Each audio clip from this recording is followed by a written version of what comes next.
நிகிதா, எதிர்க்கட்சி பழனிசாமி நேற்று டெல்லி சென்றது, அமித்ஷாவை சந்தித்தது உள்ளிட்டவை தொடர்பாக சற்று முன்பு அவர் அளித்த பேட்டியில் கூட்டணி குறித்து தாங்கள் பேசவே இல்லை என்றும், தேர்தலுக்கு இன்னும் ஓராண்டு காலம் இருப்பதால் இப்போது அது குறித்து பேச வேண்டிய அவசியமே இல்லை என்று அதிமுக பாஜக கூட்டணி உறுதியாவது தொடர்பாகத்தான் நேற்று உள்துறை அமைச்சர் அமித்ஷாவை அவர் சந்தித்தார் என்று வெளியான செய்திகளுக்கு திட்டவட்டமாக முழுமையான மறுப்பை தெரிவித்திருக்கிறார். ஆனால் பாஜகவுடன் கூட்டணி இருக்கிறதா இல்லையா என்பது குறித்து அவர் எந்த விதமான மறுப்பையும் தெரிவிக்கவில்லை. மேலும் அவர் தமிழகத்தின் பல்வேறு பிரச்சனைகள் தொடர்பாக அமித்ஷாவிடம் வலியுறுத்தினேன் என்றுதான் அவர் இந்த பேட்டியின் போது முழுமையாக கூறினார். கோதாவரி காவிரி இணைப்பு பற்றி தான் பேசினோமே தவிர அதிமுக பாஜக கூட்டணி இணைப்பு பற்றி தாங்கள் பேசவே இல்லை என்று அவர் கூறினார்.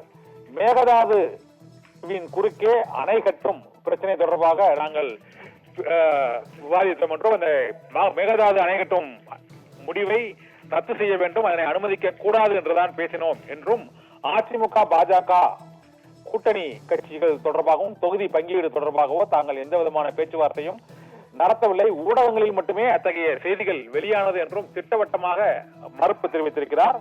மேலும் தமிழகத்திற்கான நிதியை உடனடியாக விடுவிக்க வேண்டும் என்று உள்துறை அமைச்சர் அமித்ஷாவிடம் வலியுறுத்தினோம் என்றும், பாலியல் கொடுமை உள்ளிட்ட சட்டம் ஒழுங்கு பிரச்சனை தொடர்பாக உரிய நடவடிக்கைகளை, கடுமையான நடவடிக்கைகளை மேற்கொள்ள வேண்டும் என்று உள்துறை அமைச்சரிடம் வலியுறுத்தினோம் என்றுதான் எடப்பாடி பழனிசாமி தெரிவித்திருந்தார். மேலும் அந்த பேட்டியின் போது அவர் அதிமுகவின் புதிய அலுவலகத்தை பார்வையிடுவதற்காக மட்டுமே தாங்கள் இங்கு வந்தோம் என்றும், நேரம் இருந்தால் அமைச்சரை சந்திக்கலாம் என்று, உள்துறை அமைச்சரை சந்திக்கலாம் என்று எம்பிக்களிடம் கோரியிருந்ததும், ஆனால் திடீரென அனுமதி கிடைத்ததால் தான் தாங்கள் சந்தித்து தமிழகத்தின் கோரிக்கைகளை வலியுறுத்தினோம் என்றும், அரசியல் பற்றி பேசவே இல்லை, தமிழகத்தின் நலன் குறித்தே உள்துறை அமைச்சர் அமித்ஷாவிடம் தமிழகத்தின் கோரிக்கைகளை, மக்களின் பிரச்சனைகளை மட்டுமே எடுத்துரைத்தோம் என்றும்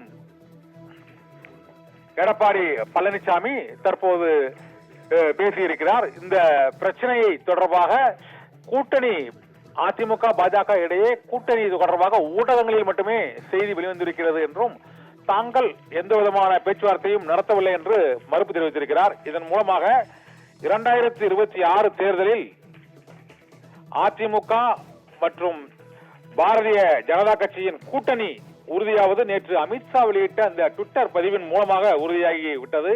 2026 தேர்தலில் தேசிய ஜனநாயக கூட்டணி தமிழகத்தில் ஆட்சி அமைக்கும் என்றும், இங்கே ஊழல் அலையும் சாராய அலையும் முடிவுக்கு கொண்டு வரப்படும் என்றும் அமித்ஷா அந்த ட்விட்டர் பதிவில் வெளியிட்டிருந்தார். அதன் பின்னர் இன்று அளித்த பேட்டியில் கூட்டணி வேறு, கொள்கை என்பது வேறு என்றும், கூட்டணி தொடர்பாக இன்னும் ஓராண்டு காலம் இருப்பதால் இப்போது அது குறித்து பேச வேண்டிய அவசியமே எழவில்லை என்றும் திட்டவட்டமாக அதிமுக பாஜக கூட்டணி முடிவாகிவிட்டதா என்ற சந்தேகத்திற்கு முற்றுப்புள்ளி வைக்கும் வகையில் எடப்பாடி பழனிசாமி பதில் அளித்திருக்கிறார். ஆனால் அவர் இன்னும் டெல்லியில் இருந்து திரும்பவில்லை. ஆனால் SP வேலுமணி, KP முனுசாமி ஆகியோர் இங்கு சென்னை திரும்பிவிட்டனர் என்று காலையில் அவர்கள் என்ன பேசினார்கள் என்பது குறித்து பேசுவதற்கு ஒன்றுமே கூறவில்லை. ஆனால் இதே பேச்சுவார்த்தை தொடர்பாக பன்னீர்செல்வத்திடம் என்ற காலையில் கேட்டபோது நல்லதே நடக்கும் என்று அவர் கூறியிருக்கிறார். இதனால் 2026 சட்டமன்ற தேர்தலில் அதிமுக பாஜக மற்றும் OPS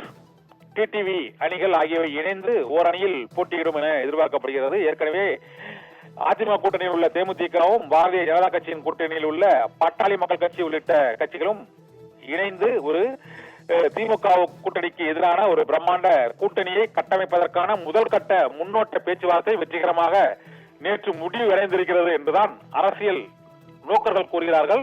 ஆனால் அதிகாரபூர்வமாக தெரிவிக்க வேண்டியவர்கள் தெரிவிக்கவில்லை. உள்துறை அமைச்சர் அமித்ஷா அதிகாரபூர்வமாக, ஆனால் மறைமுகமாக அவர் அதை குறிப்பிட்டு கோடிட்டு காட்டிவிட்டார் நேற்று ட்விட்டர் வெளிப்பதிவில். ஆனால் எடப்பாடி பழனிசாமி அந்த எந்த விதமான கருத்தையும் கூட்டணி மற்றும் அரசியல் தொடர்பாக பேசவே இல்லை என்று திட்டவட்டமாக மறுப்பு தெரிவித்திருக்கிறார். இந்த கூட்டணி தேர்தலை ஒட்டி மீண்டும் சேரும் போதுதான் இந்த கேள்விகளுக்கெல்லாம் விடை கிடைக்கும். அதுவரை அதிமுக பாஜக இடையேயான இந்த கூட்டணி தொடர்பான அதிகாரப்பூர்வ அறிவிப்பு இன்னும் வெளியாகவில்லை. ஆனால் அதற்கான காட்சிகள், சந்திப்புகள், முதல்கட்ட பேச்சுவார்த்தைகள் முடிவிட்டிருப்பதாகவே தெரிய வருகிறது. நிகிதா.